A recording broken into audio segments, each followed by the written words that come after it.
Bismillahirrahmanirrahim. Assalamualaikum warahmatullahi wabarakatuh. Di sini saya akan menjelaskan mengenai jenis-jenis serangan. Kemudian ada contoh serangan dan kerugian dan juga cara menghindari atau menangkal dari serangan tersebut.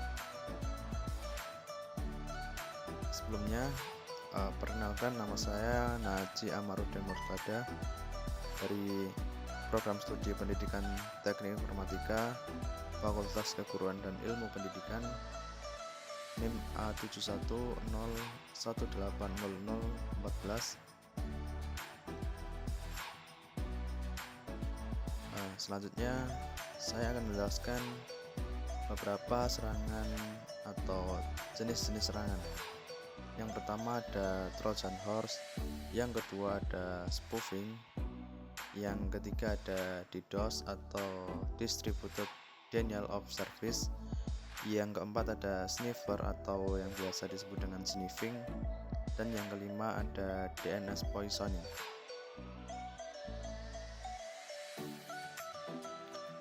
Yang pertama kita akan sedikit membahas mengenai pengertian dari jenis serangan yang pertama, yaitu pengertian dari Trojan Horse, yang mana Trojan Horse ini atau yang juga disebut dengan kuda Troya, yang lebih dikenal dengan sebutan Trojan di dalam keamanan komputer, itu merujuk kepada sebuah perangkat lunak atau software yang mencurigakan, yang biasa disebut dengan malware, di mana malware ini dapat merusak sebuah sistem atau jaringan.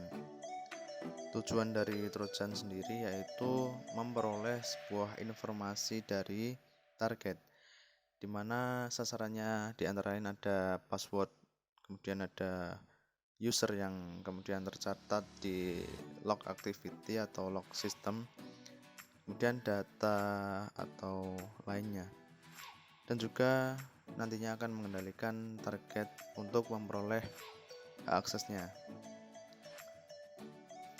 Next, kita ke contoh kasus dalam Trojan Horse. Oke, di sini sudah ada sebuah kasus di mana kasus ini dialami oleh Yahoo, yang menjadi salah satu pelanggaran data terbesar yang pernah terjadi di tahun 2014. Peretasan ini berhasil mengakses pengguna seperti email, nomor telepon, tanggal lahir, dan enkripsi password, serta pertanyaan keamanan dan jawabannya. Serangan ini membawa dampak pada 500 pengguna atau akun. Meskipun demikian, Yahoo meyakinkan pengguna bahwa data perbankan tidak terpengaruh dan menyarankan kepada pengguna untuk segera mengubah password yang digunakan. Nah, kasus ini jelas bisa merugikan pelanggan atau pemilik bank apabila tidak segera ditangani, meskipun sudah diberikan rambu-rambu untuk segera mengubah passwordnya.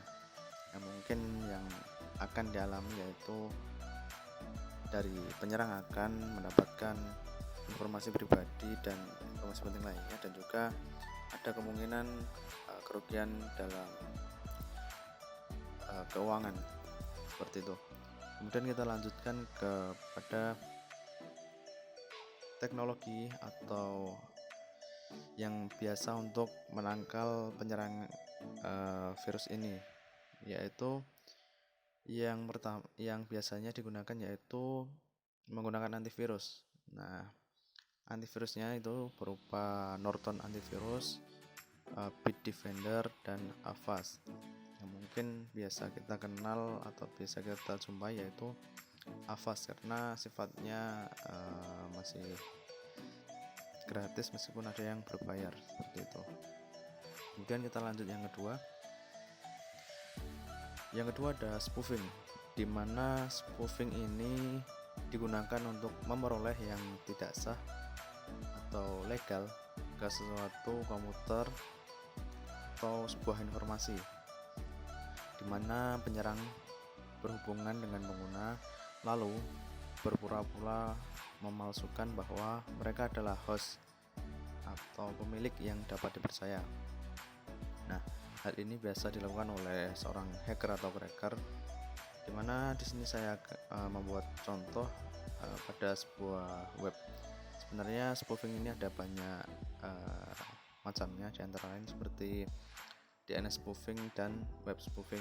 Nah, di sini web spoofing itu merupakan sebuah server yang dimiliki penyerang yang kemudian diletakkan pada internet antara pengguna World Wide Web atau WWW, sehingga akses ke web yang dituju pengguna akan melalui server penyerang. Cara ini dikenal sebagai sebutan man in the middle attack. Kemudian contoh kasus pada spoofing yaitu sebuah bank di Indonesia dan di Malaysia. Kasus terbanyak yang dilaporkan ke IDSearch dalam masalah spoofing ini adalah situs web yang dipalsukan serta dibuat semirip mungkin agar pelanggan itu bisa masuk ke situs yang mirip tadi. Nah, pada umumnya situs ini yaitu memiliki domain .com atau .net. Nah, sedangkan untuk domain dari bank yang asli itu ada .co.id seperti itu. Kemudian kita lanjutkan saja. Oh ya, untuk kerugiannya tentu juga ada untuk ini, dimana jikalau user atau pelanggan itu masuk ke dalam situs palsu, maka ada kemungkinan ketika masuk itu diminta untuk memasukkan sebuah data pribadinya dan nantinya akan dimanfaatkan oleh penyerang, yang dimana nantinya akan digunakan untuk mungkin mengakses ke portal bank yang asli, dimana nanti di dalamnya akan mengambil uang yang ia mau ambil, seperti itu. Kemudian teknologi untuk menangkal virus atau penyerangan spoofing ini, yang pertama, pada sebuah website perlu ditambahkan sebuah keamanan, biasanya SSL pada website. Kemudian dimana pada jaringan itu dipasang sebuah filter pada settingan router, kemudian menggunakan enkripsi dan autentifikasi. Di sini memiliki tujuan yaitu untuk pengamanan ganda agar informasi bisa terfilter dengan aman. Kemudian yang ketiga ada pengertian DDoS atau Distributed Denial of Service. DDoS ini biasanya menyerang sebuah komputer server di dalam jaringan internet dengan cara menghabiskan sumber daya yang dimiliki oleh komputer tersebut. Nah, kemudian sampai komputer tersebut tidak dapat menjalankan fungsinya dengan baik atau benar, sehingga kemudian mencegah pengguna lain untuk memperoleh akses layanan dari komputer yang diserang tersebut. Contoh dari kasus DDoS yaitu cyberwar. Nah, di mana situs nasional ini tidak bisa diakses sejak cyberwar berkecamuk atau mulai mengancam. Serangan ini menyerang situs dalam negeri hingga situs tersebut tidak bisa diakses, bahkan sampai servernya down. Di sini ada contoh kasus yaitu di bnn.go.id, di mana situs pemilik Badan Narkotika Nasional itu tidak bisa dibuka melalui jaringan internet. Nah, meskipun begitu, situs tersebut beroperasi seperti sedia kala. Nah, namun sampai 2017 silam itu mungkin sempat down seperti itu. Kemudian teknologi untuk menangkal virus yaitu pemasangan firewall pada sebuah layanan jaringannya dan juga membatasi IP yang masuk atau bisa memblokir port dari IP address seperti itu.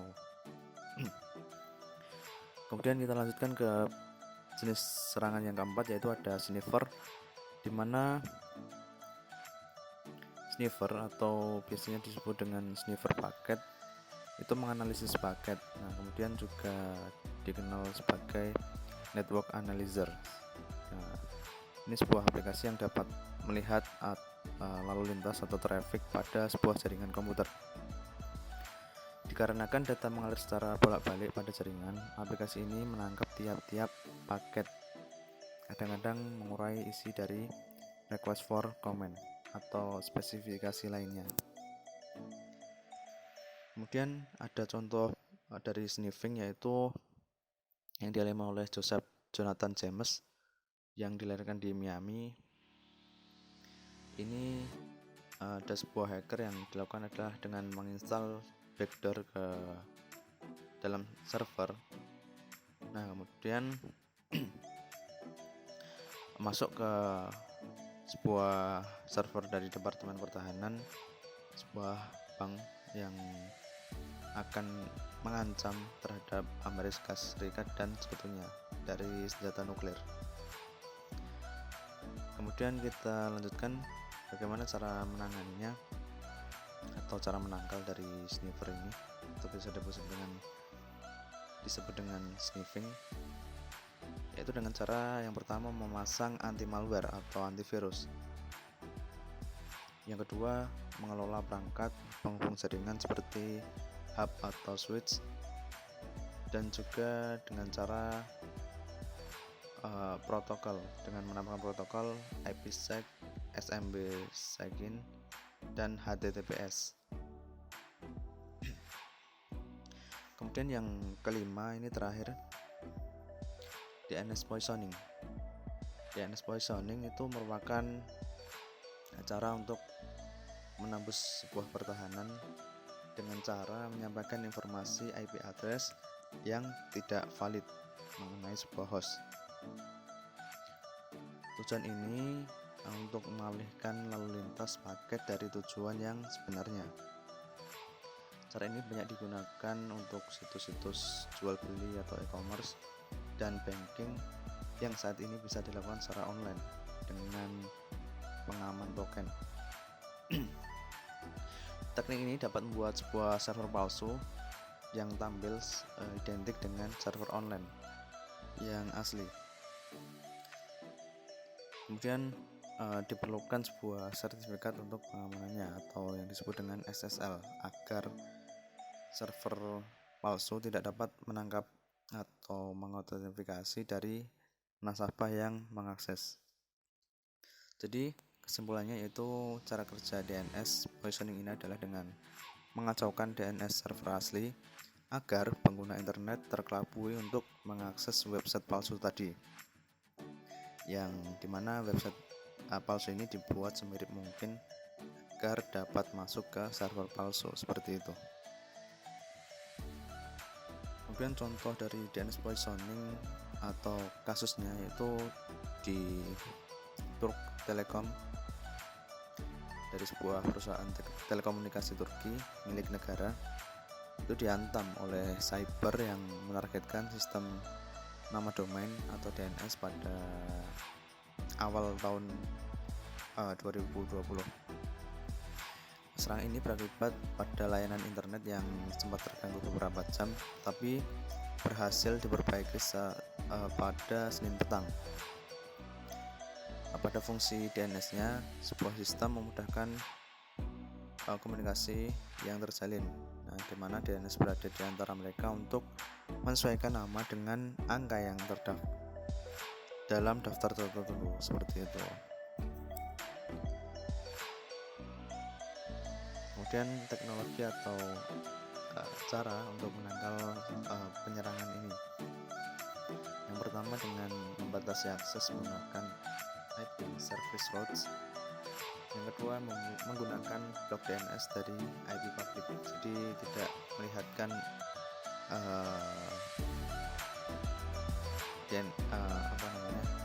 IP public dengan DNS, juga dengan firewall filter. Oke, mungkin itu saja yang dapat saya sampaikan. Semoga dapat bermanfaat bagi kita semuanya. Billahi fisabil haq fastabiqul khairat. Wassalamualaikum warahmatullahi wabarakatuh.